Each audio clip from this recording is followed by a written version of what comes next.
We just have some good news that Timothy has made a decision as of Father's Day that he's going to be coming down to South Carolina and then eventually living with our daughter Sarah and Greg in Tennessee. So next week I will be gone, flying up to Massachusetts and spending some time with him. We got to get a lot of stuff taken care of, and I hope to be back by. At this point, the flight is scheduled for the 7th, so I may not be for 2 Wednesdays. So, any volunteers to help out, Frank Kane, anybody else that might help him out, appreciate it. So. All right, thank you. All right, everybody. Oh, Frank's got one over here.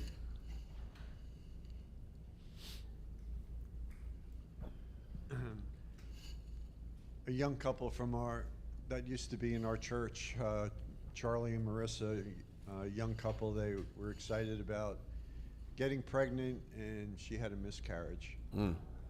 And then the father, Joe, who used to be part of our church too, he's got inoperable esophageal cancer. Ooh.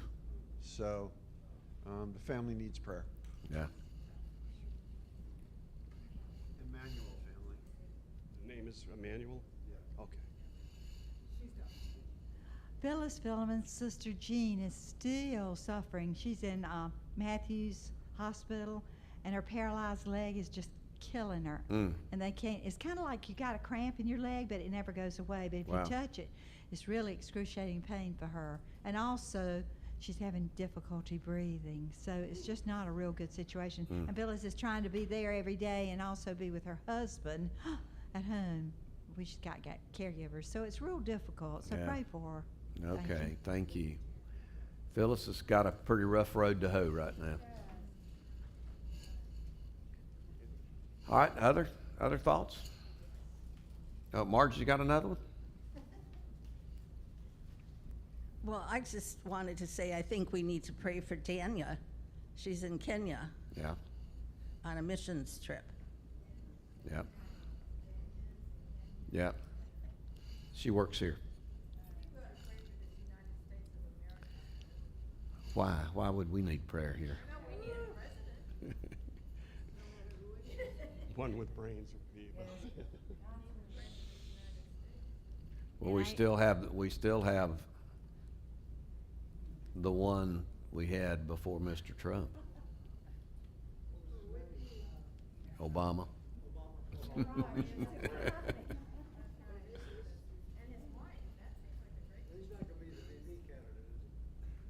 Well, she might. He's not going to be. He's not eligible. Yeah.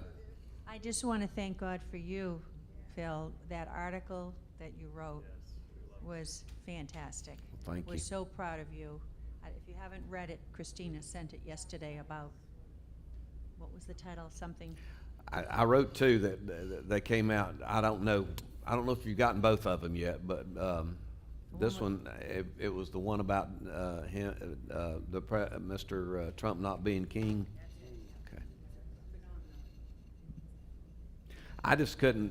When I heard that song, I knew I'd heard the song before that they were playing when they were up there. And when I heard that song, and the title, it's Sam and Dave. I don't know whether y'all ever remember Sam and Dave. They're a couple of black guys that sang together. And they had a song, and I don't know the title of it, but the words were "Hold On, I'm Coming." Yep. And they were playing that with when Mr. Trump and Mr. Vance were there up on the stage with their families, and they were playing that song, and I just couldn't help but think, "Hold on, I'm coming." So, pardon? Yeah. We're going to find out. We got to get Daniel out of the lion's den, and once we get Daniel out of the lion's den, we can talk about some of the prophecies that Daniel, let me get him out of the lion's den, and then we'll talk a little bit, because it's one of those times where I'll just confess to you, I am inadequate to teach it. And if somebody tells you they are adequate to teach it, they're lying to you, or they're full of pride, one or the other, because this is, it's pretty deep. It's pretty deep stuff. And a lot of folks have tried over the years, and some have gotten really close, I think. But all right, let's start in with verse 16. You remember Daniel has prayed to the Lord as he always did. They're getting ready to throw him in the lion's den because he's disobeyed this edict from the king that no one should pray to anybody except for him. And so we're to verse 16, and we'll move through this pretty quickly because I'd like to get to the prophecy part. And we're very familiar with this. Chapter 6, verse 16. Then the king commanded, and Daniel was brought and cast into the den of lions. The king declared to Daniel, "May your God whom you serve continually deliver you." I don't believe King Darius believed a word of what he was saying to Daniel. I don't think King Darius had any hope that Daniel was going to survive. I think it's almost apologizing to Daniel for the situation that he's gotten himself in. But we do that all the time, don't you? We tell people, just have enough faith, the Lord will take care of you. And sometimes we don't believe that either, do we? But King Darius, you have to give him credit. He did say it to you.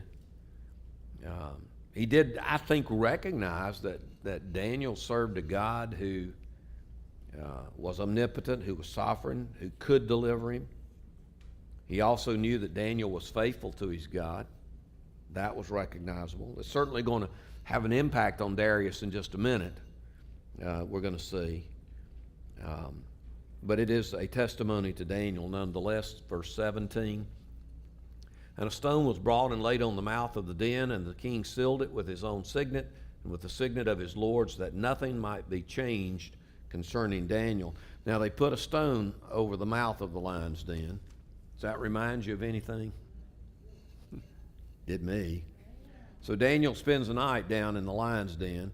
Now, these weren't toothless old lions. We're going to find that out in just a minute. These were real fierce lions. They were ready to devour Daniel.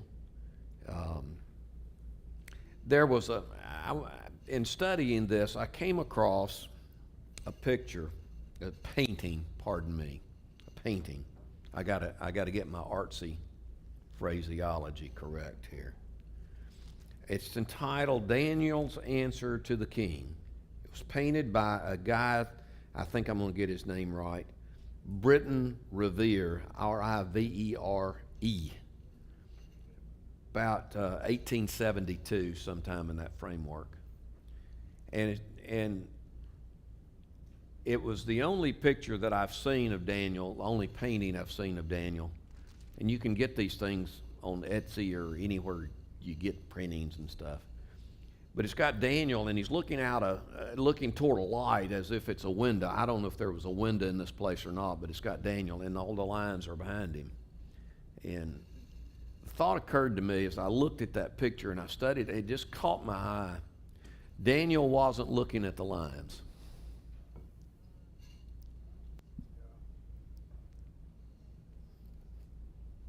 And how many times I look at the lions?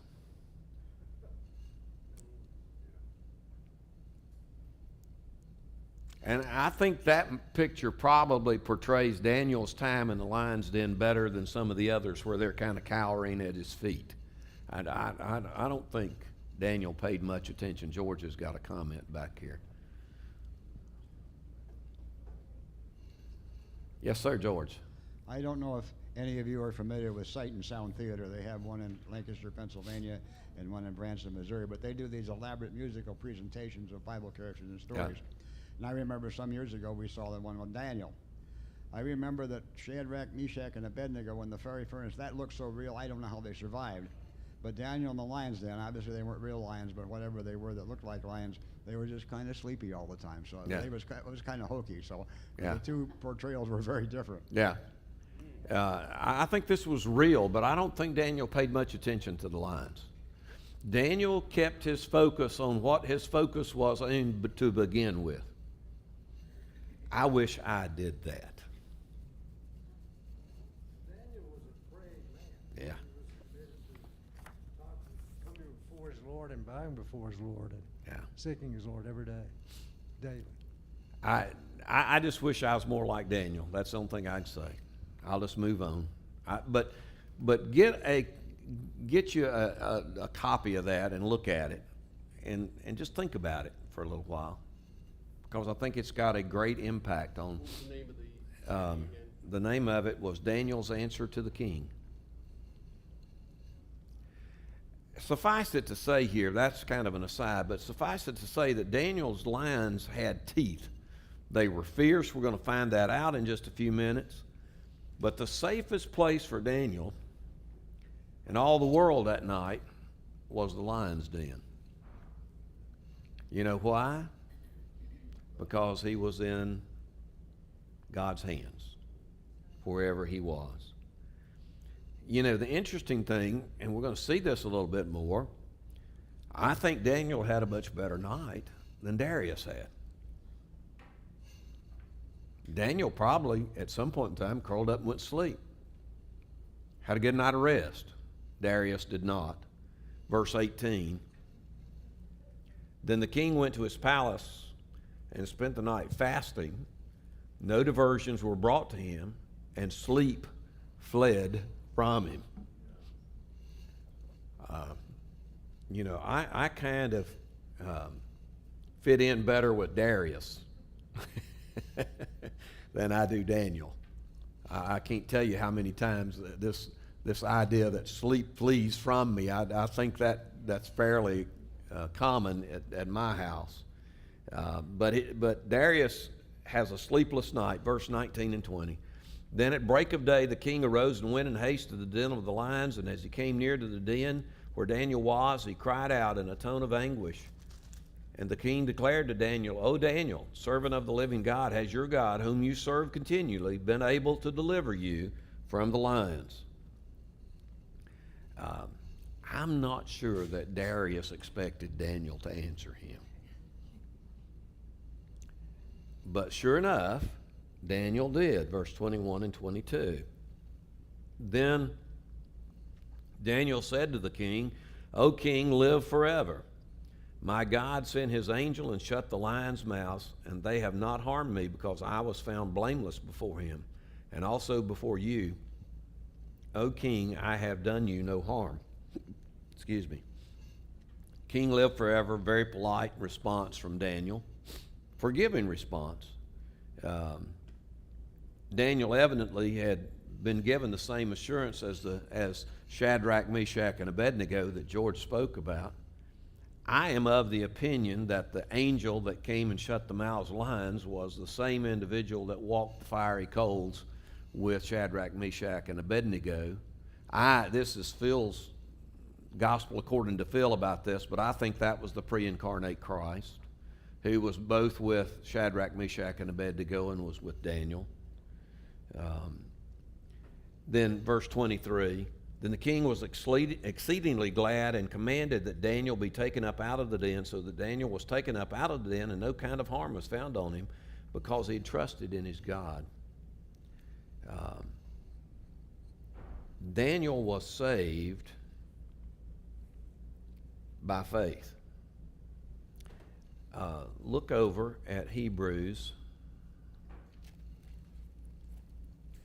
I call it God's Hall of Fame. Hebrews 11.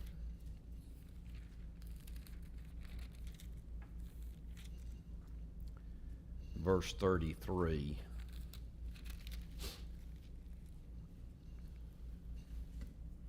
Who through faith conquered kingdoms, enforced justice, obtained promises, stopped the mouths of lions.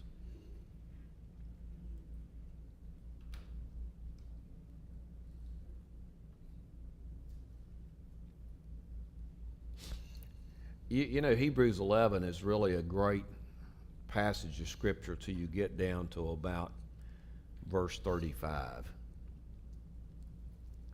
I did a sermon one time entitled The Others.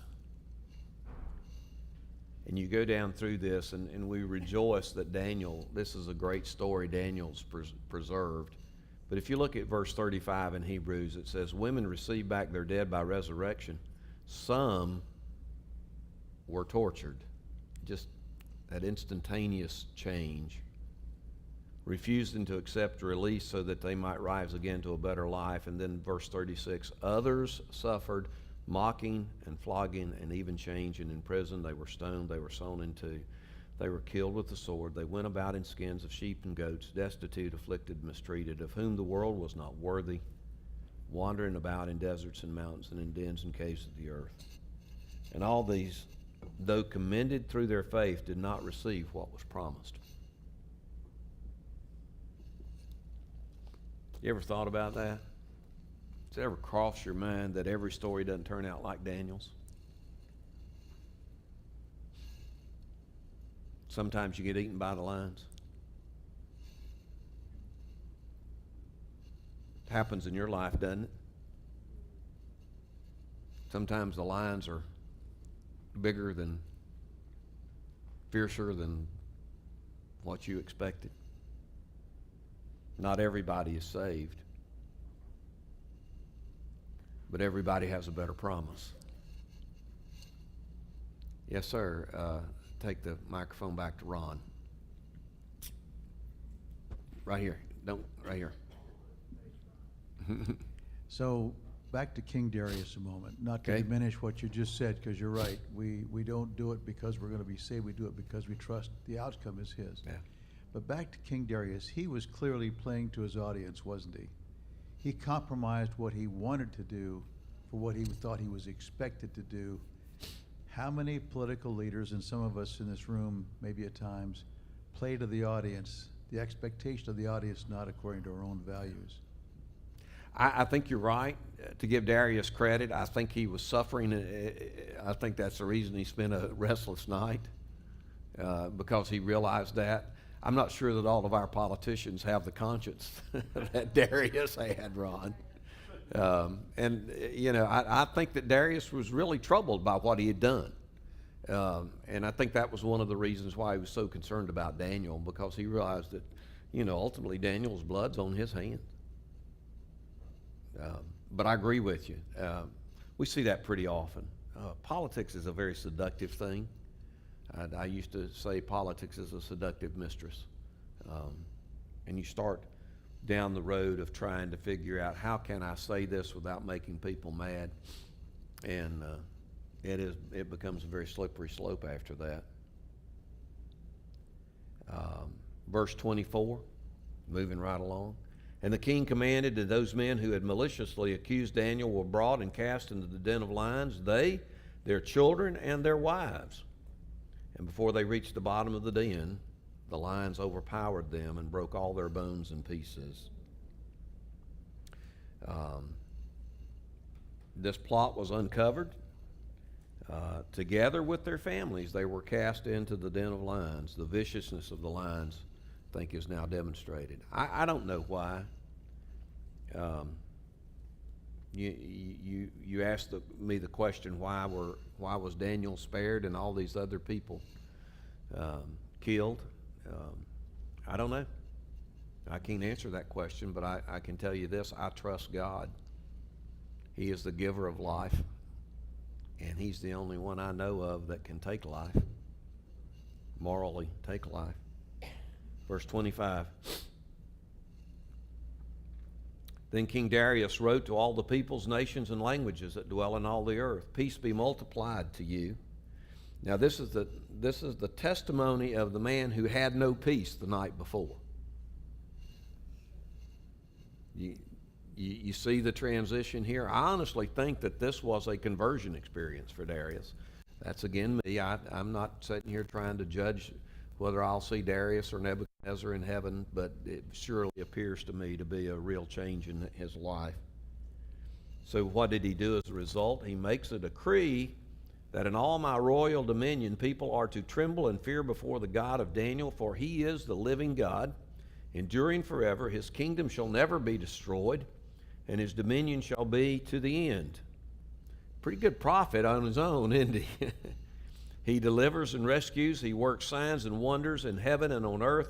He who has saved Daniel from the power of the lions. So Darius commands now all of his subjects to fear the God of Daniel and testifies to him being the living God. I just have a feeling that Daniel was brought to God through the miracle of the den of lions. Verse 28, so this Daniel prospered during the reign of Darius, the reign of Cyrus the Persian. Daniel's position was now secure. Again, he's already an old man, but he maintained it. He maintained his position until the end of his life in the reign of Cyrus. Just to give you, I'm fascinated. I know some of you guys love history. How many of you love history? I just love history. See, I want to give you some history here. Does the name Nehemiah mean anything to you? Cyrus was the king when Nehemiah returned to rebuild the walls in Jerusalem. So Daniel lived right up until the time of the repatriation back into Jerusalem, but he never was able to go. Reminds you a little bit of Moses, doesn't it? In that regard. So this concludes the strictly historical provisions, sections of the book of Daniel. And from this point on, we're going to be mainly concerned with the visions and the prophecies which were given to Daniel over a very long period of life spent in a foreign land. I need to probably give you a little presuppositions here before we get into chapter 7. First of all, I told you at the very beginning, and I make no apologies about that, I am teaching Daniel from a premillennial viewpoint. There are other viewpoints. I don't want to mislead you in that regard. I have a pastor who is not a premillennialist, and I've again told him that he can find out how wrong he is when we both get to heaven. But you know, you don't have to be a premillennialist in order to be a Christian.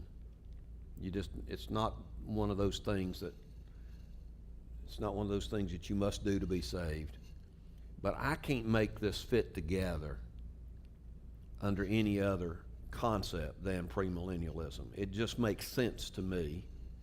And I've got a finite mind, I'll admit to that, but that's how I understand it. It's the only way that I can teach it to you. Now, you may hear it from somebody else and it may make more sense to you than it does to me, but I just need to let you know that. Second of all, when we get into this, I've studied it, but what you're going to hear, I'm going to give you my opinion about these things. And when I do, it's the gospel according to Phil. Okay? It is not God speaking up here by any means. I do not want to stand in the stead of God and tell you what God is saying without giving you this footnote that this is what I think God's saying. Okay? I don't want to do that. But again, I've studied it to the point where I've tried to get it to make sense to me. And with prophecy, it's very difficult to do that. But, man, the puzzle pieces are fitting together when I go through this. And you can just see it almost unfolding. This is like 2,500, 3,000 years ago that Daniel's writing this.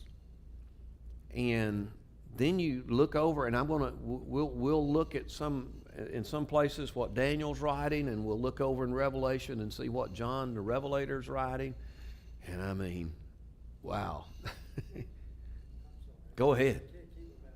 But you're right, as a historian, if you take what's being said here and look back at history and place history along what's happened, just separate from this, just look at history itself and all those things that took place in those times, you can't help but see the truth and reality of what's going on. Well, according to the way that I read this and the way that I understand it, 75% of what Daniel sees is now history. Yes. It's happened. Okay? Now we're living in the fourth period under the fourth beast somewhere in that process. But that prophecy's not been fulfilled, but the first three beasts have come and gone. Yeah. So So let's please just understand that. And if you disagree with me, it's not going to hurt my feelings. It really won't. And I'll be glad for you to raise your hand and say, well, I think this is such and such. That's fine. I don't have a problem with that. And I'm probably not going to argue with you if you come up with something. This is one of these places in Scripture where Christians can come together and we can talk about it, and we can still love one another and be friends with one another. Okay? Just say that in advance. So chapter 7 opens a new and different section of the book of Daniel. One person wrote it this way. He says, the first 6 chapters contain the historic night with prophetic light. The last 6 chapters are prophetic light in the historic night. You see the difference? Both sections have some prophecy in them and some history in them. But the emphasis in the first 6 chapters is history. The emphasis on the last 6 chapters is going to be prophecy. Now, God gives to Daniel several visions. In fact, there's 4 different visions, or several visions of 4 beasts that are really going to be quite remarkable. Daniel had these visions at different periods of time. Now, they're not presented to us in chronological order. We don't get them in Daniel the way Daniel saw them. But let me tell you why that is. Chapter 7 was in the first year of King Belshazzar. Okay? Chapter 8 is the vision in the 3rd year of the reign of Belshazzar. Chapter 9 is the first year of Darius. Chapter 10 is the 3rd year of Darius. And chapters 11 and 12 was seen in the 1st year of Darius. So they're a little bit out of order. Now, Daniel did not record these prophecies, these visions, if you will, in the historical section, but gathered these prophetic visions together in the 2nd section of his book. And I think that was perhaps, there was a period of time when Daniel was kind of cast aside in the kingdom. Remember, we talked about that with Belshazzar. He was kind of put over here and not utilized very often.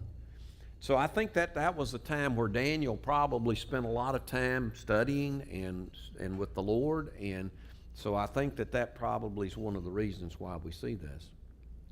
Now, just a little bit of background here. I want to go back. Yep. Okay. Sure. Yeah. Chapter 7 occurred in the 1st year of King Belshazzar. 8 was in the 3rd year of the reign of Belshazzar. Chapter 9, 1st year of Darius. Chapter 10, 3rd year of Cyrus. Chapters 11 and 12, the 1st year of Darius. So, again, they're not necessarily in chronological order. In terms of his dream, they are in, I think, chronological order in their time periods of prophecy.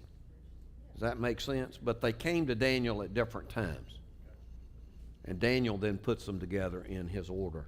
Now, the background, I want us to understand that because we have to tie all this back in. You remember Nebuchadnezzar was a very brilliant man. He found himself suddenly elevated to the position of this first great ruler of the world.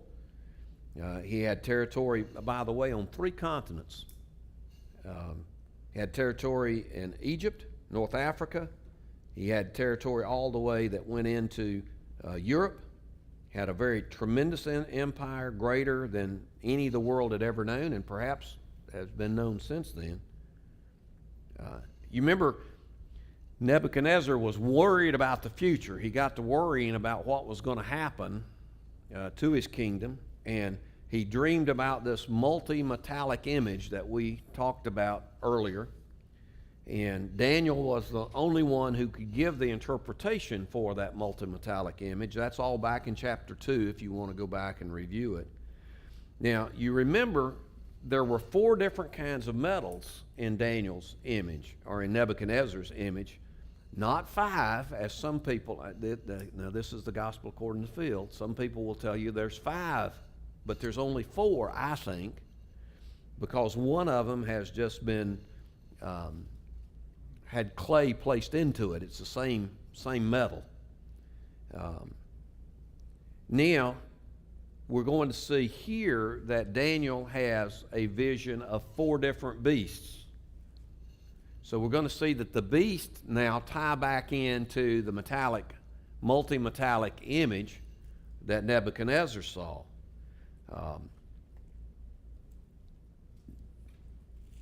Daniel's got beasts that some of them we will recognize to some extent, at least. They are certainly enhanced in different ways.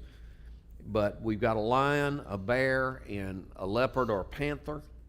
In the mountains we call them painters. And then we have this composite beast, which you're not going to find in a zoo anywhere. You know, it's a different kind of beast. And it was a wild-looking animal, which has never, ever been seen on land or sea or air as yet. It just simply doesn't exist as a real beast. Somebody have a question or comment? Raise your hand. I thought I heard something. Okay. You know, we're going to see that, remember when Nebuchadnezzar was troubled by his dreams, we're going to find out that Daniel gets troubled by these dreams too. He gets a little bit confused about them. In fact, I'm not so sure that Daniel didn't sleep better in the lion's den than he did when he had these visions from the Lord. Y'all ever get to thinking at night, I hate it. One little thought goes through your head, and that's it. So, now you got to understand that God speaks to us, and he spoke to Daniel through his understanding of God's Word. You know, Daniel was a student. He was a very good student.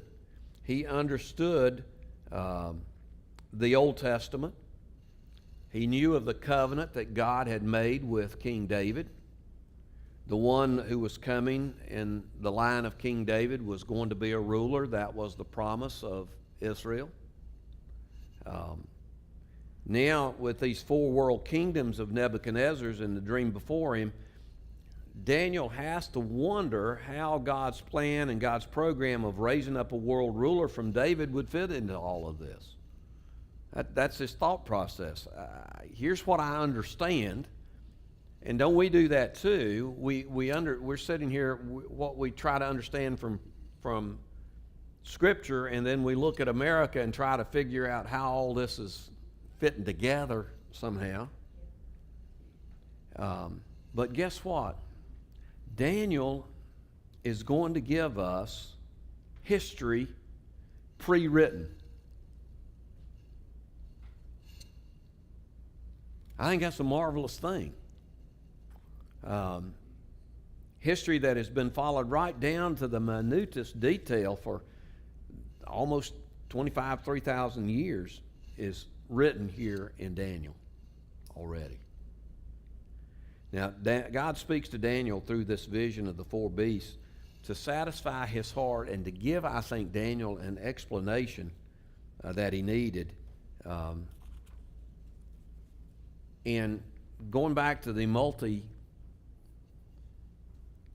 metallic image, God showed Daniel the splendor and the grandeur of the kingdoms. That was demonstrated in that image that Nebuchadnezzar had. And I think that God understood that that's the kind of thing that would have attracted Nebuchadnezzar's attention to it. But in the vision that he gives to Daniel, God gives Daniel some insight into the inward character and the true nature of these kingdoms. Daniel's going to get an insider's view, if you will. Well, we know that these kingdoms have some things in common, or the visions of the kingdoms have some things in common. They were beasts that were all carnivorous in nature. They were destructive killers. Each of the beasts was a destructive killer. And if you really go and compare these four beasts to the multi-metallic image that Nebuchadnezzar saw, there is a great correspondence between the beast and the metals. In the book, The Decline of the Fall of the Roman Empire, written by Edward Gibbon, by the way, he was not a Christian, this is what he said. The four empires are clearly delineated, and the invincible armies of the Romans are described with as much clearness in the prophecies of Daniel as in the histories of Justin and Diodorus.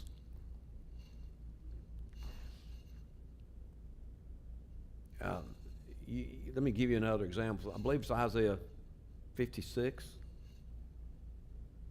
Gives you a better description of the crucifixion than the Gospels do.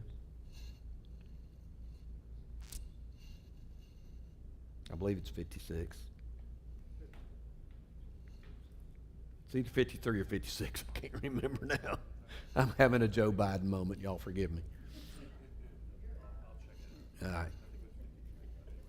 It's either 53 or 56. I can't remember for sure. Check one or both, one of those out. And Isaiah, yeah. So, just to give you a very elementary thing before we get in, you remember the multi-metallic image had a head of gold. That corresponds to the lion and to Babylon in Daniel's vision. The arms of silver was the bear of the Medes and Persian Empire. The sides of brass are the panther or leopard and the Greco-Macedonian. Legs of iron, the composite beast in Rome.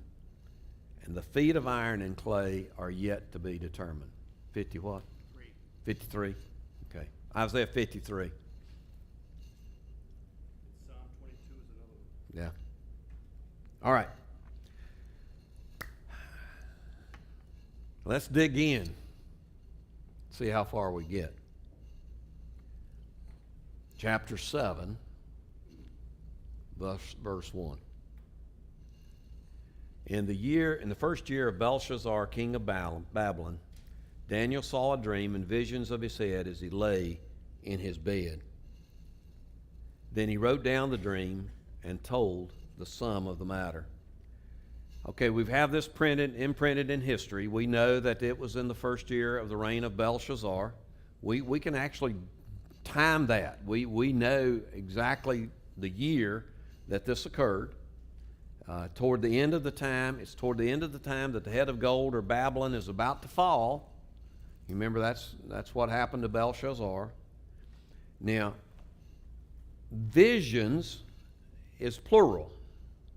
You see this. It's not a vision, it's visions. And suggests that maybe the first three beasts are given in the first vision. The second vision probably concerned the fourth beast only. And the third vision is a scene in heaven. Therefore, there are actually, in my opinion, three visions that are recorded here. Don't get confused and think there's 4 or 5 visions. I think there are 3 visions, but all of them are compressed into that.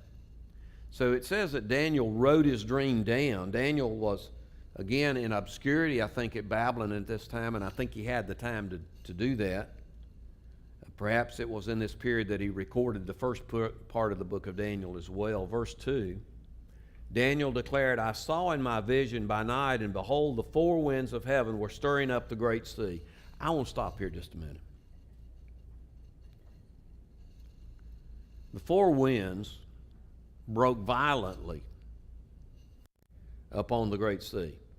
That would have been the Mediterranean Sea, as we know it. Now, these winds speak of agitation. They speak of propaganda, public opinion, of disturbance, of destruction. And in many areas, you can look at Matthew 13:47, Revelation 13:1, Isaiah 57:20. This word see suggests masses, the mob, the peoples of the Gentiles even. It's almost like a mob scene that Daniel is describing here. Yeah. Matthew 13:47, Revelation 13:1, Isaiah 57:20. In Revelation 17:1 and 15, listen to this. And there came one of the seven angels, this is in John's Revelation. And there came one of the seven angels, which hath the seven vials, and talked with me, saying unto me, Come here, I will show you the judgment of the great whore that sits upon the many waters. And he says to me, The waters which you saw, where the whore sits, are peoples and multitudes and nations and tongues. The sea, in my opinion, take it for what it's worth, is this conglomerate of population of Gentiles throughout the world. And they're agitated, and they're stirred up.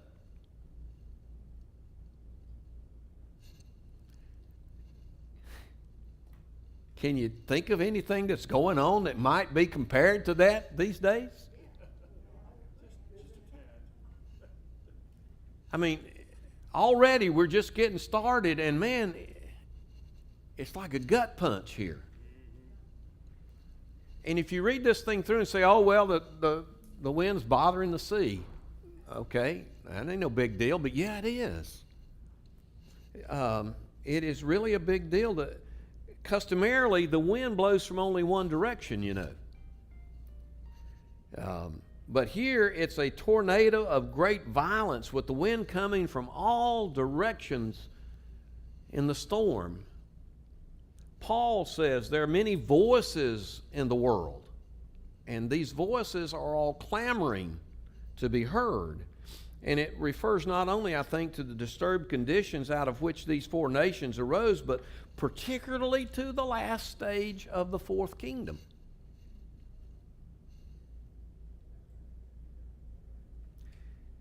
And it is at a time in which certain ideologies will strive to capture the thinking of disturbed masses of all the nations.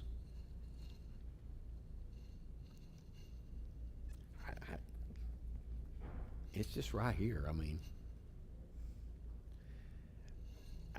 I will say this, and I'm going to say it more than once. I believe that we are in the last stage of the fourth kingdom. We're very close, I think, apparently to the time when the Roman Empire is going to be brought back together again. And that's part of what Daniel's saying. It still exists. We're going to talk about it more. It still exists in Rome. It's in France. It's in Germany. It's in Spain. It's in all the nations in Europe, which were in the Roman Empire. In some sense, it's in America because we were settled by Europeans. All it needs is somebody to pull it back together again. And I think we're near that time. I don't think we sit around and I will tell you that I've told you many times, if God doesn't come back, he'll miss a good opportunity, and I really believe that. But I don't think we're left to speculate as to when that will be. God told us not to do that.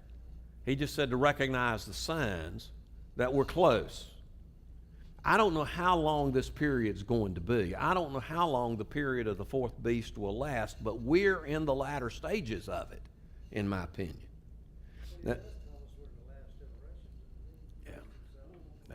Last generation, I don't know, 70, 80 years. I know we can't. We don't know. Yeah. We don't know when the fathers say, husband, go get your bride. But like you said, we're living that's here watching and seeing what. Like Russia yesterday came our day before, and it was in providing Iran, and China's right behind them. Seeing all these things come together, I don't know how you can't sit back and look at this prophecy and say, well, we're right there.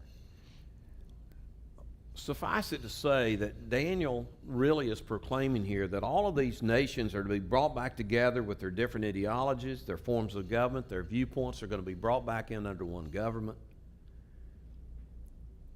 And I just can't help not telling you that there is a deadly parallel between the circumstances that Daniel describes here and the days in which we're living. George has got a comment. But anyway, this is the reason I say that we must be drawing to the end of the age as described by Daniel. Go ahead, Along George. with that, I have this theory, according to traditional timing, there was 2,000 years from Adam to Abraham, 2,000 more years from Abraham to Christ.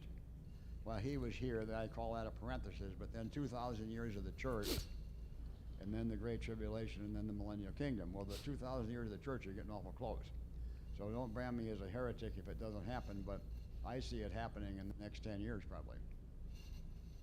Well, here's the point I think that Daniel would want us to see. First is, it's a surety that it's going to occur. I think that's a surety. Though we don't know when, the second part of it is that we ought to live like it is imminent. Can I add to Well, what you have the George- microphone, bud. I know. I still want to raise my hand out of respect. I would say another thing is that we are seeing a time here in this generation now. My brothers, the twin brothers were born in May of 1948, May 9th. Something else happened in May of 1948 that your grandparents, your great-grandparents, your other parents, all the way back until Jesus' time, after they dispersed all the Jews, what happened? Israel became a nation. May of 1948. We're within that generation. Like you said about an opportunity, this is it. I really believe you're right. We don't know the hour, they don't know this, but we knew the season. We know the signs, like you're saying, and I think that this is an amazing thing.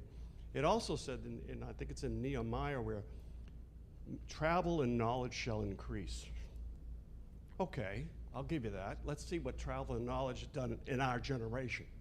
Before this, the fastest thing we had was sailing and horses coming up to World War II. Now you have flying machines for World War I, but you get the steam engine and everything else. In 1969, what happened? This is where travel and knowledge came together and put us, I know there's all kinds of craziness going on, but in 69, we went to the moon. That took those two things. So here's another. Just want to throw that all in there to get you thinking. We're getting close. Well, in case you haven't noticed, there's all kinds of propaganda being given to us. Certainly disturbed masses are being fed a lot of false information. I have never seen the likes of it in America. Now, we're going to see just a little bit later that there's going to be introduced to us what's called a little horn.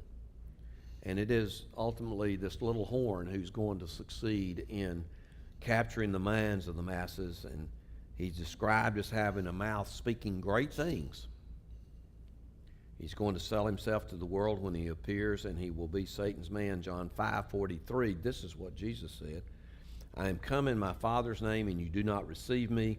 If another one will come in his own name, him you will receive.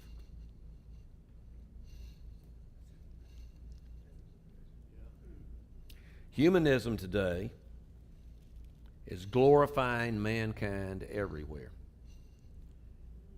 They're glorifying public officials.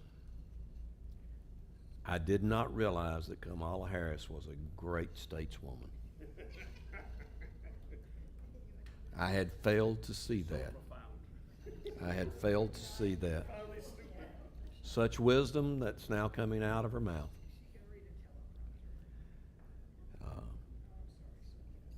Not only is humanism glorifying public officials, they're glorifying stage and screen actors. Have you ever figured that out? I mean, you ever seen that? And then they glorify one another, by the way. These are the folks that are in control of the media today. But we're getting the straight truth from the media and from the internet, right? I mean, suffice to say that people are being brainwashed today. I'll use that word unadvisedly. It's a frightful picture. Just from this second verse of Daniel, it is a frightful picture, and it is a disturbed scene that Daniel is presenting to us here. Don't misunderstand what I'm saying to you. I'm not saying that what we're seeing today is a fulfillment of prophecy. I'm not really saying that to you. I'm simply saying that the winds are blowing, and I think we're in a storm. I just don't know how long the storm will last.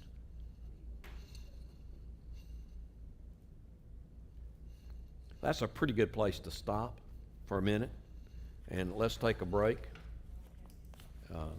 After I get done here, I'll probably have to go back to the house and take a nap, but all right, we'll come back in just a minute.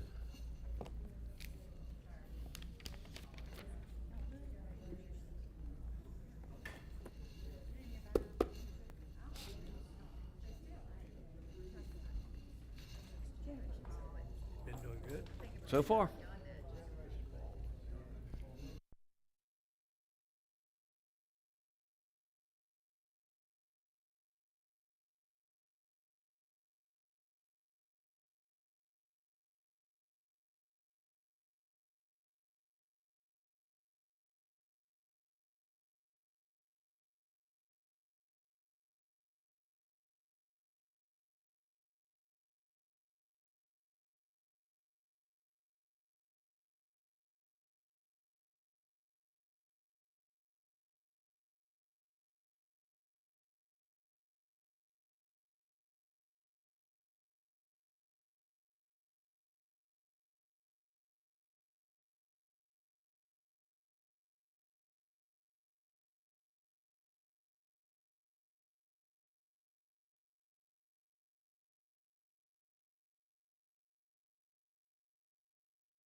Yeah, yeah.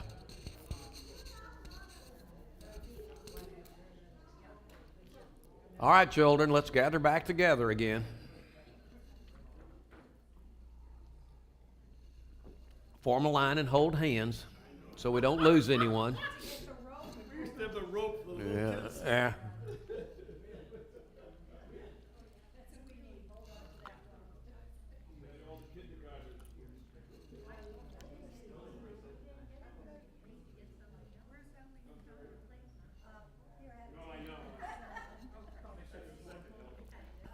Yeah, Bud, I'm sorry you're not feeling. Bud, I'm sorry you're not feeling well. I wish you had an appetite. I don't get chocolate at home. All right, well, let's get back. I made the statement about people being brainwashed. Open up the news and I see that the presidential polls show that race as a dead heat. And I just kind of cringe. And that's not saying a lot of praise for Mr. Trump when I say that. I just look at.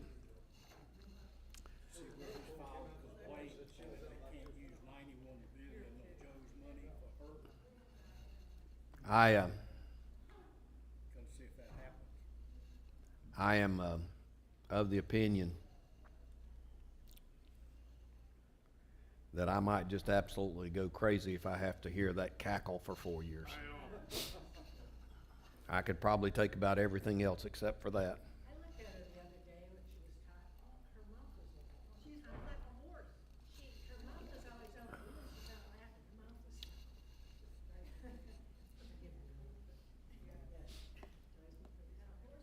I'll have to tell you, y'all are going to get mad at me, but I thought this was funny. I don't care who you are.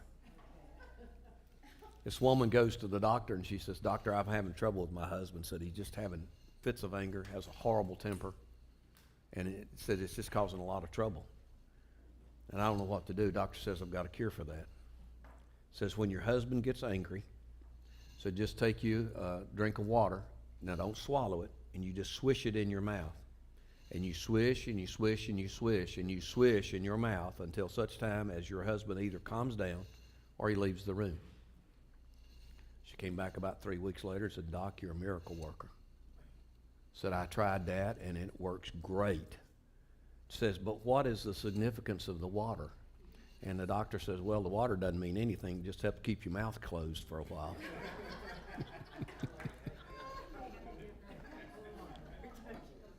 So maybe we all need some water to drink, including some presidential candidates. All right. Verse 3, moving right along. And 4 great beasts came up out of the sea, different from one another. King James says they were diverse. They were diverse. I'm glad that Daniel accepts diversity, equity, and inclusion. 4 beasts are different kinds: lion, bear, panther. Well, they call it a leopard, but it's really a panther. And a beast with 10 horns. Now, maybe y'all have seen a beast with 10 horns. I've not. But these beasts represent kingdoms formed out of many peoples, tongues, tribes, and nations. So, let's dig in. Verse 4. The first was like a lion and had eagle's wings. Then as I looked at its wings, they were plucked off, and it was lifted up from the ground and made to stand on 2 feet like a man.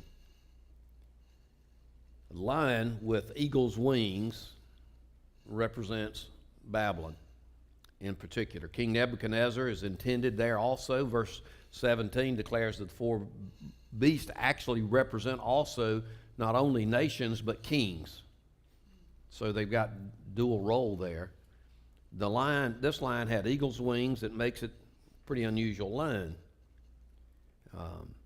And these wings denote the ability of the armies of Babylon to move rather speedily. And this has been, by the way, the secret of military power from the dawn of history. I believe it was Nathan Bedford Forrest. He was a Confederate general who was asked one time, how is the best way to win a battle? And he says, to get there fastest with the mostest. And so that's been a military concept from early on. And Nebuchadnezzar had the ability to move his army speedily, and that was the thing which brought him to world power. That was the secret for Alexander the Great and for the Roman Empire as well. The wings were plucked, it says. Evidently refers to the humility of Nebuchadnezzar, or the humiliation of Nebuchadnezzar. Remember, he went and ate grass with the cows in the pasture for 7 years. And then it says it was made to stand upon its feet as a man. Again, I think that denotes Nebuchadnezzar's restoration. He stands up. He's become like a beast. He acted like a beast, but his mind was restored and he was brought back to sanity. And the ESV that I just read said it was given the mind of a man. I like the King James. It says he was given the heart of a man. And I believe that refers to Nebuchadnezzar's conversion. I think he came to know the living and the true God. Now, again, it's simplistic. I'm trying to explain it as easily as I can for everybody and for myself, because it's going to get more complicated as we go along. But this lion corresponds to the head of the gold, Babylon. Today, Babylon is in ruins. That's Iran and Iraq. Excuse me, it's Iraq. As predicted by Jeremiah, by the way. Those ruins bear eloquent testimony, though, to the outward glory that was Babylon. Let me just read you something here. Among the ruins, one can see a proud lion standing on a pedestal. It was the thing which represented that great empire. Excavation of the city of Babylon reveals the glory that was once there. The Hanging Gardens of Babylon were one of the 7 wonders of the ancient world. Nebuchadnezzar apparently had married a girl from the hill country, but Babylon was built on a plain just like West Texas, close to it. So apparently Nebuchadnezzar built the Hanging Gardens of Babylon for her so she wouldn't be homesick, what we do for women. And it was a thing of great beauty, apparently. Now, here's another thing that I didn't realize that I should have thought about. It was a great ziggurat. It's a circular thing, evidently patterned after the Tower of Babel. It was made of brick and wound, and the walkway wound around like a corkscrew that went all the way to the top. And on the top were altars where humans were sacrificed. And you may not realize it, but Babylon had a postal system that was probably a lot better than the one we've got now in the last few years.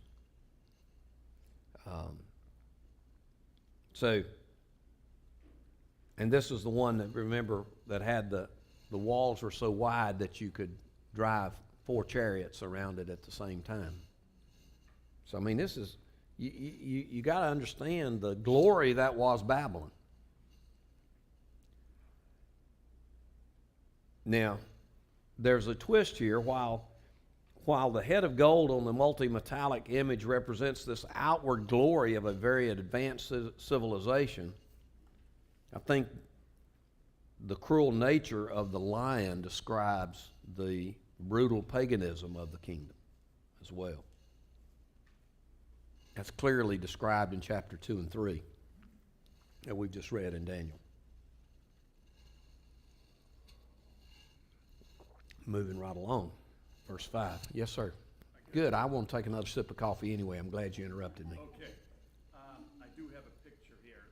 Oops, sorry. I do have a picture here of is it on? And it's on now. You don't know? Yeah. Okay. I do have a picture here It's a picture of Winged Lion of Babylon gate relief at the Louvre Museum in Paris, France.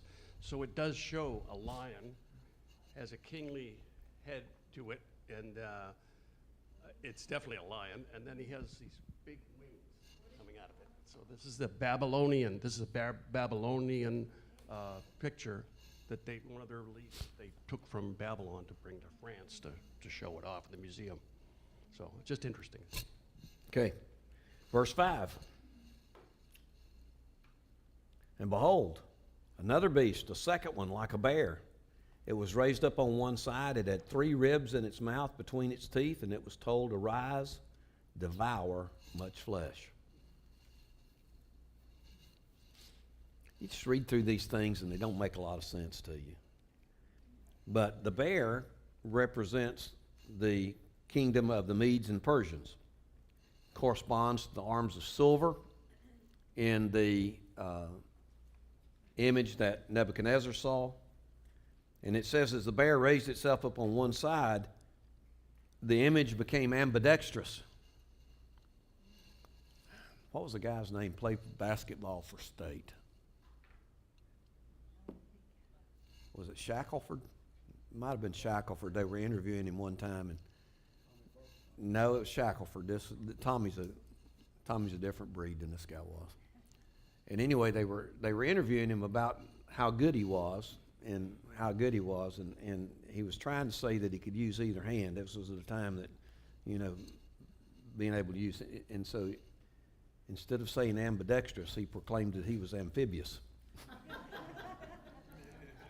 So this bear is amphibious.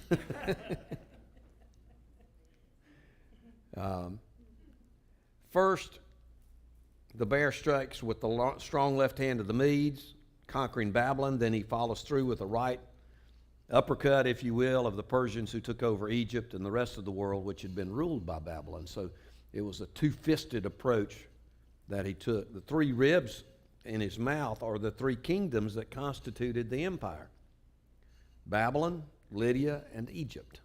That was the Persian Empire. Lydia. Mm-hmm. Now, I want you to notice that there are no wings on the bear. But we are told that the bear was instructed to arise and devour much flesh. Okay? And so, what we know from history is that the army of the Medes and Persians was a slow-moving mass. You remember from your history books, Thermopylae, where 300 Persians or 300 Greeks withheld the army of the Persians. 300,000 was in the Persian army. 300,000. Now, corresponding, what we don't know and what you're not aware of is that this army was transported by a mass of ships. And right at almost simultaneously with the Battle of Thermopylae, a storm sunk most of the Persian ships. So it was a combination of things, not to take anything away from the Spartans, because it certainly was a big deal, but the whole sweep of the Persian Empire was delayed by the combination of those 2 things. But apparently God did not intend the East to control the West at that particular time. And that might have been part of the intervention of God in that regard. Verse 6. After this I looked, and behold, another like a leopard, with 4 wings of a bird on its back, and the beast had 4 heads, and dominion was given to it. Okay. Again, leopard would perhaps be better translated as panther. There's not a lot of difference, but there is some. A panther leaps with suddenness on its prey. That was very descriptive of how Alexander the Great moved his army. Yeah, well, yeah, you gotta. They go back to lumbering like a bear, but not nearly as strong, right? You notice it has 4 wings. You don't think too much about that. Okay, it's got 4 wings. But you realize that Alexander's rule, his empire, was broken up into 4 different groups with his generals. 4 generals took over his kingdom. But I would tell you that the wings are again indicative of the speed of Alexander's armies in contrast to that of the Medes and Persians. And you can see that, I think, even with the tale of the Spartans. Somebody would have even said, in comparison, Nebuchadnezzar's army, which was known for speed as well, would have looked like a slow train through Arkansas as compared to Alexander's. Recent history, Germany, Blitzkrieg would be the comparison, where they just, I mean, it's just overwhelming and mechanized. Now, again, the 4 heads depict the 4 heads depict the division, as well as, I think, the 4 wings depict the division of Alexander's empire at the time of his death, which was in his early 30s, by the way. I want to take another little aside here. All of these nations, including Babylon, Medes and Persians, Greeks, arguably the Romans,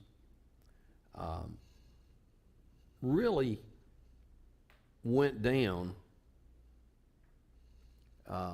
in a drunken orgy. I mean, just be blunt about it. They all went the same way. They kept getting more deprived every day until they just, lost the will to fight, literally. You see any parallels? I think we're living a day when immorality and drunkenness, or if you want to call it that, certainly caused by more than alcohol sometimes. I mean, just all of it. Just a thought. Anyway,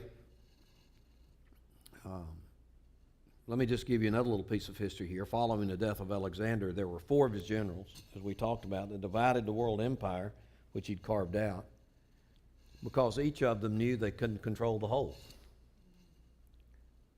You had Cassandra, who took over Macedonia, Lysimachus, who took over Asia Minor, Seleucus took over Syria, out of which came the little horn of Daniel 8. And Antiochus Epiphanes, have you heard about that name before? He was the one who wrought such havoc with the temple in Jerusalem. He was the one that sacrificed the pigs on the altar. And finally, Ptolemy took over Egypt, and Cleopatra came from that line later. Now, little interesting scripture thing here. Have you ever noticed that there's nothing in Scripture that speaks of the Greek Macedonian kingdom for the most part? Have you noticed that? You got Babylon, you got Syria, or the Medes and Persians, you got Rome. You know why that is? Because you lost about 400 years between the Old Testament and New Testament. And that's where the Greco-Macedonian Empire ruled. Just a little on the side. But I think it's interesting, don't you? Greeks were ruling during that. Yeah. Mm-hmm.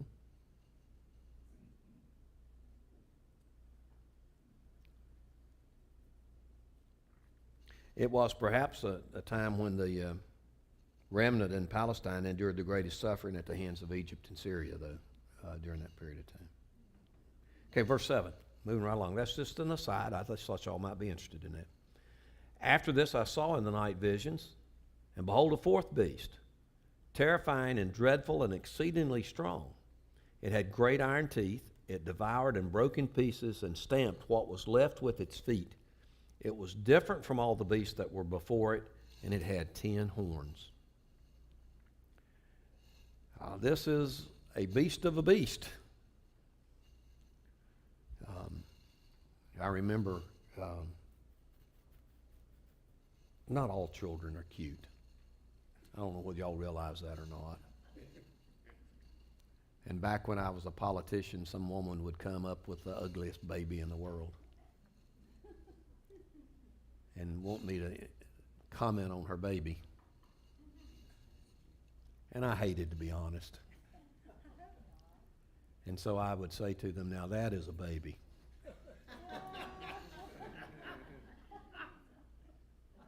This is a beast. Okay. This is a beast.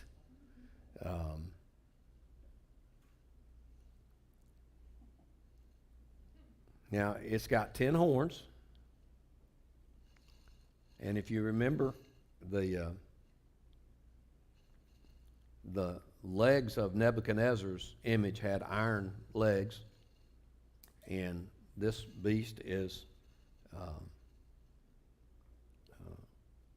made of iron too, or has iron in it. If you want to look about, it's interpreted in detail in verses 19 and following. We'll get to the explanation in a little bit to deliver us from any speculation, but more attention is given to this fourth beast than to all the other three beasts put together. And this section is very important, I think, to us. This is the section that I would like for us to dwell in for just a minute or two, because we're living in the time of the fourth beast, as we talked about earlier. The time when the 10 toes and the horns are beginning to manifest themselves in our world. Now, again, we can see that the fourth beast is altogether different from the others, and this beast is given apparently in a separate vision to Daniel. All the other beasts have counterparts in the zoos and the jungles today. I mean, you can go and see a beast similar to the first three beasts. May not be exactly the same, but you can see the form of the beast. Panther, bear, whatever. But we've never seen a beast like this one. It's really an unusual beast. And after Daniel had a night of dreaming about this beast, I can understand why he might have been a little confused, a little bit trepidatious as a result of it. I'm not sure that even a good sleeping pill would cure me if I had a dream like this. I think it'd probably keep me awake the rest of the night. The beast is described as dreadful and terrible and exceedingly strong. I think the beast represents the Roman Empire, which is characterized by its strength.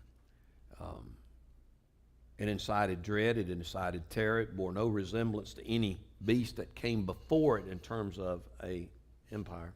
It says here that the beast had great iron teeth, and with it legs of iron, and that again fits the image that Nebuchadnezzar saw in description of the Roman Empire. A great deal has been said about the Roman Empire, and even to this day, the Roman Empire amazes historians, and it kind of still gathers our attention because of that. One historian said the empire of the Romans filled the world, and when the empire fell into the hands of a single person, the world became a safe and a dreary prison for his enemies. To resist was fatal, and it was impossible to fly. Another writer made this statement: 2 millennia ago, Rome gave the world the ecumenical unity which the League of Nations and the United Nations organizations have sought to give in our time. The modern attempts are not original at all, but are revivals of the ancient Roman ideal which never since the time of Augustus Caesar has been wholly lost. I have my own opinion about the United Nations. I'll just not share that here, but it has something to do with mammary glands on a certain gender of hog. The Roman Empire was not really defeated, it just simply fell apart. It lives on, I think, in the many nations of Europe. You see vestiges of it. We'll talk more about that in just a minute. Particularly those nations which border the Mediterranean and North Africa, there's lots of semblances left of Rome. All those were a part of the original Roman Empire. But going back to the beast, the beast, unusual beast, had 10 horns, which obviously correspond to me to the feet of the image that Nebuchadnezzar saw of the 10 toes. But again, in Daniel's vision, the emphasis is not on the origin of the empire, but rather upon the end time of the empires. The period of the 10 horns is what Daniel is focusing on here, particularly with this beast. And again, the importance of the vision of the fourth beast is that it is the only one yet unfulfilled. All the rest are past tense now. And so, again, apparently, we are living in some period of the end time. And I'm not going to speculate as to when that is. I'm just saying that we're living. I made the statement the other day to one of my friends.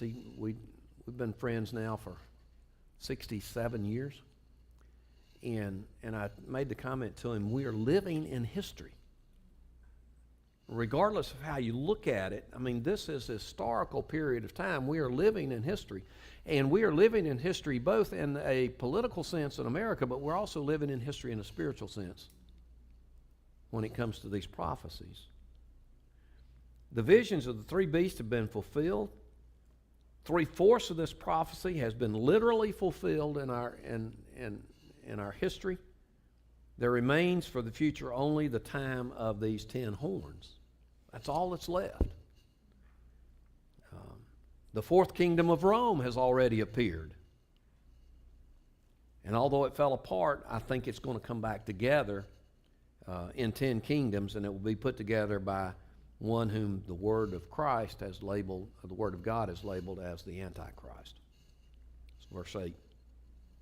I considered the horns, and behold, there came up among them another horn, a little one, before which 3 of the horns were plucked up by the roots. And behold, in this horn were eyes like the eyes of a man, and a mouth speaking great things.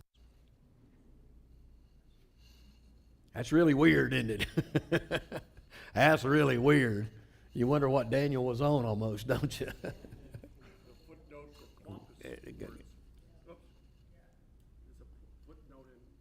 Bible talks about pompous words. Yeah. Great words. Now, our attention is directed by Daniel to these 10 horns. Now, I want you to see, and this is why I'm saying what I say, this is not a fifth kingdom. It has been interpreted by many people to be a fifth kingdom, and that fifth kingdom, by some standards, has been America. And I don't think that's true. I don't think you can get a fifth kingdom out of this, because why? It came out of the 10 horns. And so it just is a change to the fourth kingdom. Now, in the toes of the first vision, the vision of the image, the toes are iron and clay. The iron is still there. Rome's still there. But the clay, the weakness is there also. And I'm getting a little bit out in left field here. Y'all going to dislike me probably by the time I get through here. But I think the iron represents an autocratic rule. Okay, whether you agree with the autocratic rule or not, the autocratic rule has force behind it. It is a controlling force, the strength of iron. I think that the clay probably represents the rule of the people. May even be, you could attribute it almost to socialism or to democracy, either one or to both. I don't know how many times I've said that I can solve every problem in the world. All I need is just one more committee.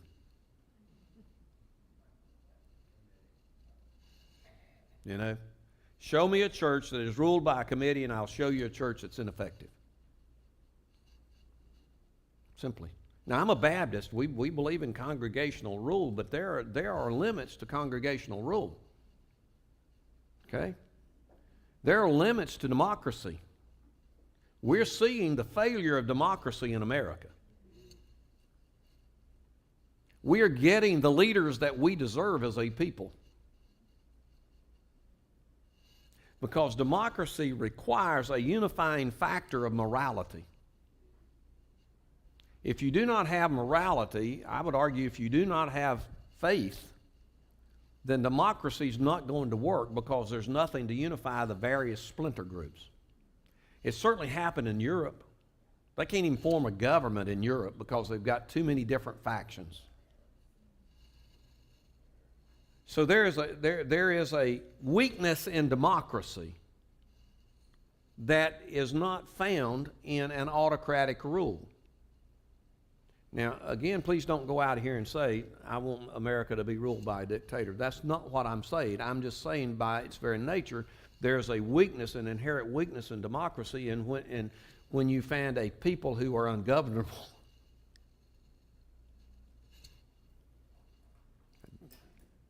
If we're not moral, we can't be governed. We have to have, we claim and cry so much for our rights that we don't realize that it's not our rights which is so important to the future of democracy, it's our responsibilities that's important to the future of our democracy. We're proud of the freedom we have. I thank God we have the freedom. Please do not go out here and say, Phil wants to have a dictator. But I just want to tell you the truth this morning. You and I are not very important in the politics of America. Now, I know when election time comes around, they all come and tell you, oh, how important you are, how educated you are, what wonderful people you are. You just need a little bit more money or something, whatever it takes to get you up to, being superhuman. I'm just going to tell you something. You and I have very little to do. We have very little control over who's going to be the next president of the United States. I know I burst your bubble. The lobbyists, politicians, the media are making the choices for us. Well, that goes into politicians. I thank God for liberty. Now I'm not talking about us here. I'm talking about the American populace has been brainwashed to think like they want us to think. Not unlike what happens in a socialist or communist form of government. I don't mean to be knocking America, because I'm very proud of America, but we're not unlike Rome and all the rest of them. We're falling from the inside. If we're not a governable people, then we will not be governed appropriately.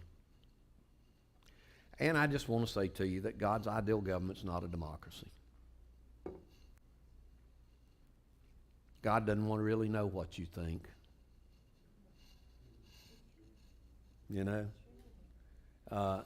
what you think about God today, whatever your opinion is, it makes no difference. We're going to see a time when Jesus Christ comes to rule the earth, and he's not going to take a poll as to what we want him to do. He's not going to seek advice from me. He's not going to call me. I've had politicians call me and ask me for advice. He's going to be the one making the choice, and the earth is going to be run the way he wants it to be run. straight up. And I think that's the best reason for you and me to make sure that we're conformed to his image. Because we're not going to be comfortable in this new kingdom if we're not conformed to his image. In fact, we're going to be very uncomfortable. And in fact, he's going to put anything out of his kingdom that doesn't conform to his image.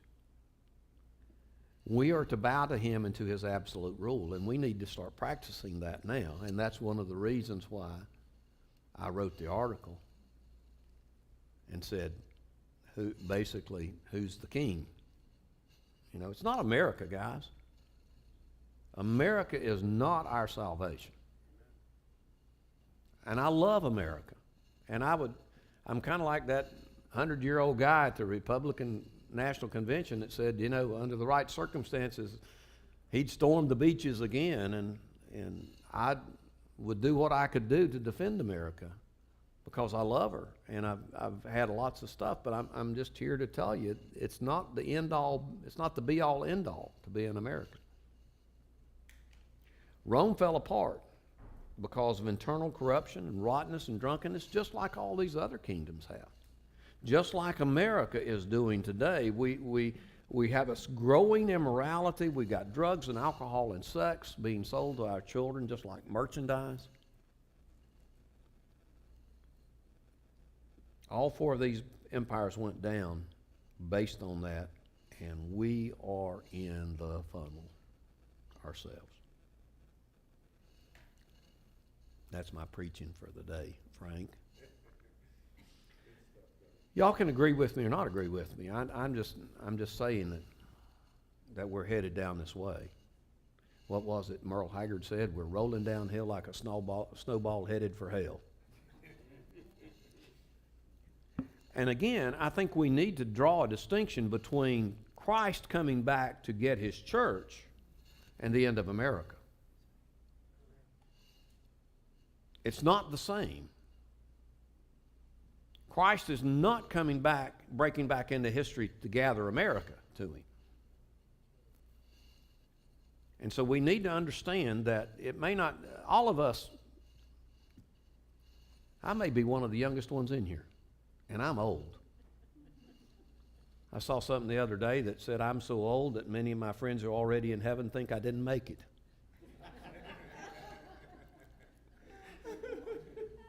You know, at some point in time you have to realize that. But I worry about what's going to happen to my children and my grandchildren, don't you? Yes. Your great-grandchildren. America is not going to be the same for them as it was for us. And that really bothers me. That's a burden that wakes me up at night, quite honestly. You're right, we need to pray, but we need to do something more than praying too. But let's go on. That's not really part of, I got off track, but I just had to tell you that. Rome's going to be put back together again. Did you know that? And it's interesting to see that men are looking for somebody right now who will be able to do that. Can I add one more? Yeah, you've got the microphone. Okay. But I, as a ex-Catholic, some may agree with this or not, but I always felt that the last vestige of Rome was the Catholic Church. That bishop was made pope by, was it Constantine, I believe it was, and that continued to go on, and as you know, it also became, part of it broke off and became the Greek Orthodox Church. They just do this backwards. But anyway, it's still got the icons and all that kind of stuff and all the deception within that church that I can tell you about. But anyway, I just feel that was one of the, that's why it's not totally gone. It never has been totally gone. Well, look at it also from this angle. And again, I'm a history buff. Y'all need to understand that. I'm also a political buff. I love politics, although it frightens me. And it's kind of like watching train wrecks. You know, you can't divert your eyes. You want to, but you can't divert your eyes from it. The German historian Hoffman put it this way. When Germans and Slavs advanced partly into Roman ground, their princes intermarried with Roman families. Charlemagne was defended was descended from the Roman throne. The German Emperor Otto II and the Russian Grand Prince Vladimir intermarried with daughters of the East Roman Emperor. Characteristic for the relation of immigrating nations to Rome, they did not found a new kingdom but continued the Roman kingdom. They were literally assimilated into Rome. You saw that with Jesus' time. You remember that? They were assimilating them as Romans. And if you go and you look at the lineages of the European monarchies, they are Roman descendants. And they virtually all intermarried one with the other, and that's where you got the Romanov kid that had the problem with his blood, hemophiliac, because of the incestuous intermarriage of the Roman, of the European monarchies. And it continues to the end of all earthly power, because you could almost translate and look at America, because America was colonized originally by Europeans, and so Rome's carried over to here. To attempt to mark out all these places would be misplaced, I think. I've heard some folks who teach this who say, well, I know what these 10 horns are, and here they are. I don't. I don't think that's for us to know at this point in time, other than to say that the Roman Empire has spread out, and there will be, at some point in time, an attempt to put them back together. I know one person said it was the European Union. At one point in time, it had 10 members. I don't know whether it does now or not. I don't know. I'm not concerned about who that's going to be. I really am not. I think it's misplaced. It's the same kind of speculation that is useless, just like trying to fix the day of the coming of Christ. I think that's just foolish for us to speculate on, it's going to be this day or that day or this other day over here. Just know it could be in the next minute or so. Come, Lord Jesus. But then there's a key to this thing. And Daniel says, out of these 10 horns comes a little horn. And it becomes the central figure of the whole thing, ultimately. He uproots immediately 3 of the 10 horns and establishes himself over all of it. And in this horn were eyes, denoting human intelligence and thought. And then it says, a mouth speaking great things. And what was it you said, the footnote said? The footnote about what this horn was speaking. It says great thing. Pompous. I think blasphemous would probably work here too. And so this is the Antichrist. Verses. No. I'm going to leave it here. I'm going to leave y'all in just this real disarray. And next Wednesday, we're going to talk about the visions of the Son of Man coming in the clouds of heaven. The visions of the Son of Man coming in the clouds of heaven. So just like we left good old Daniel in the lion's den, we're going to wait till next week for the Lord to come back. Unless he comes back in between now and then. Then y'all can just disregard everything I've said. Okay? Yeah. Questions or thoughts before we leave today on what we've? This is difficult stuff. I don't want to gloss over any of this. This is hard stuff to take. It's a big word, esoteric stuff that I've tried to take and make it as practical as I can for you and me both. Marge has got a comment, and I'm not sure. I may have seen a couple of hands. Right here. Go right here first. Well, either one. It doesn't matter. Well, I just wanted to say, in view of everything you have said today, how shall we then live? I.e., how should we vote is it a useless exercise? Absolutely not. Absolutely but not. you say And we I, have the no- article that I wrote, I think it came out Friday, and I think y'all probably have received it. Basically said that I think we have an obligation as Christians to vote. And I think, and that's part of our obligation to render to Caesar the things that are Caesar's. I think our voting is required. I think that we are to also consider as we vote that we are rendering to God the things that are God, so that I think that whoever we vote for needs to be the one who would allow the message of the gospel to go out the most freely. I think of all the issues, and we've got a number of issues that are so important.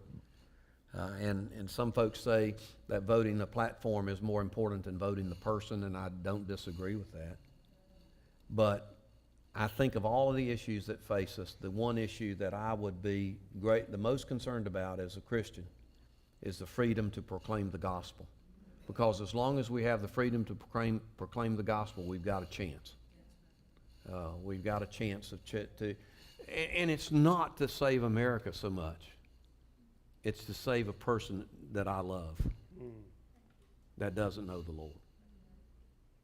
We're talking about souls here. We're not talking about the quality of America.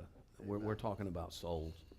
And every soul is precious. And so that's my key. Yeah, go vote. But look in your hearts and say, will my vote allow the gospel to be proclaimed more readily than if I vote for someone else? Was there anybody else? Did you have a comment? Yeah. In regard to your talking about America, I just noticed that every time I read this, that these are beasts. Yeah. And that's the heavenly view. And so we shouldn't see this as salvation, as you're saying. No. These are beasts Yeah. that we're dealing with. Anyway. Devouring beast. And so, anytime you look at a government as being salvation for you, it's like being placed into the lion's den. I mean, Yes, Tony? Yeah, over and over, and I know some of you here have heard me say it. This information would destroy me, except for the fact that God has taught me He's on His throne, Yeah. and that helps me manage whatever may be coming. Well, you go back to, Tony, and it's a verse that I have been rolling around in my mind, 4:17. Daniel 4:17, the sentence is by the decree of the watchers, the decision by the word of the holy ones, to the end that the living may know that the Most High rules the kingdom of men and gives it to whom He will and sets over it the basest of men. He gives the kingdom to who He will. I just hope I don't have to listen to that cackle for the next 4 years. Personally speaking, I'm not speaking for God. Yeah. I'm not speaking for God. He may enjoy the cackle, but I do not. That may be some form of torture that God is sending to me for some sin that I have done in my past life or something, That may be some punishment. Yeah. Any other thoughts or questions before we go? Thank y'all so much.